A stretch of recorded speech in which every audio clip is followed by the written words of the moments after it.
Metro ఉదయం news కి స్వాగతం. భూపాలపల్లి నియోజకవర్గంలోని రేగొండ, కొత్తపల్లి, గోరి మండల కేంద్రాలలో మార్క్ఫెడ్ సహకారంతో ప్రాథమిక వ్యవసాయ సహకార సంఘం ఆధ్వర్యంలో ఏర్పాటు చేసిన మొక్కజొన్న కొనుగోలు కేంద్రాలను ప్రారంభించిన భూపాలపల్లి శాసనసభ్యులు శ్రీ గండ్ర సత్యనారాయణరావు.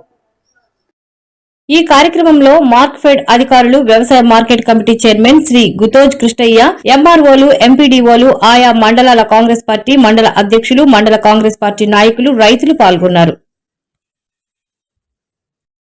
భూపాలపల్లి నియోజకవర్గంలో మక్క రైతులు చాలా మంది మక్క వేశారు.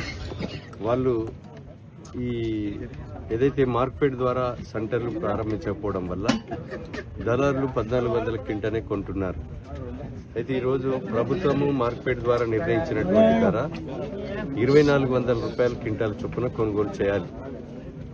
అయితే కేంద్ర ప్రభుత్వం 32 లక్షల రూపాయలు ఈ రాష్ట్ర 32 లక్షల టన్నుల మక్కలు పండించారు. మీరు అనుమతి ఇవ్వండి, కొనండి అని చెప్పి రాష్ట్ర ప్రభుత్వం కేంద్ర ప్రభుత్వానికి వ్యవసాయ శాఖ మంత్రికి ఉత్తరం రాసి అడగడం జరిగింది. వాళ్ళు 8 లక్షల టన్నులకే అనుమతి ఇచ్చారు. అంటే ఇంకా 24 లక్షల టన్నులు ఏదైతే రైతులకు ఈడ ఇబ్బంది పడే పరిస్థితి ఉంది.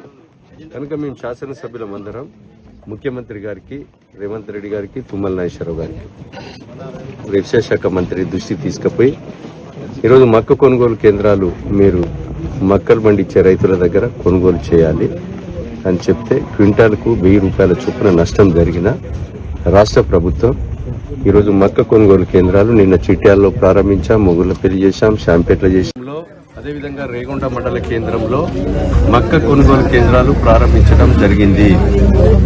ఈ యొక్క మక్కలు పండించే రైతు సోదరులకు కూడా నేను విజ్ఞప్తి చేస్తున్నాం, దళారులకు అమ్మకుండా నేరుగా ఈరోజు మక్క కొనుగోలు కేంద్రాల్లోనే మీరు ఈ యొక్క మక్కలు అమ్మి మీరు 50 కిలోల 650 గ్రాములు కాంటా పెట్టుకునే విధంగా సంచి 650 సంచి వెయిట్ 50 కిలోలు కాంటా, దీన్ని జోకిన తర్వాత ట్రక్ షీట్ తీసుకొని ఆ ట్రక్ షీట్ తోని రైతు బేఫికర్గా ఉండాలి.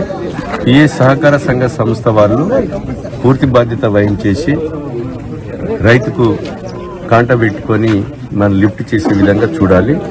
దీని తేమ శాతం కూడా 14 ఉండే విధంగా రైతు సోదరులు దీన్ని గమనించవలసిందిగా కోరుతున్నాం. అదేవిధంగా మక్కలు ఏదైతే పండించినటువంటి రైతాంగం అంతా కూడా ఇది చాలా ఎక్కువ మక్కలు పండియడం వల్ల మన వ్యవసాయ శాఖ మంత్రి గారికి తుమ్మల నాగేశ్వరరావు కోరితే 8 సెంటర్లు ఇచ్చారు. ఇంకా కూడా 4 సెంటర్లు ఇస్తా అని చెప్పడం జరిగింది. వాటికి కూడా సెంటర్లు తెస్తాం.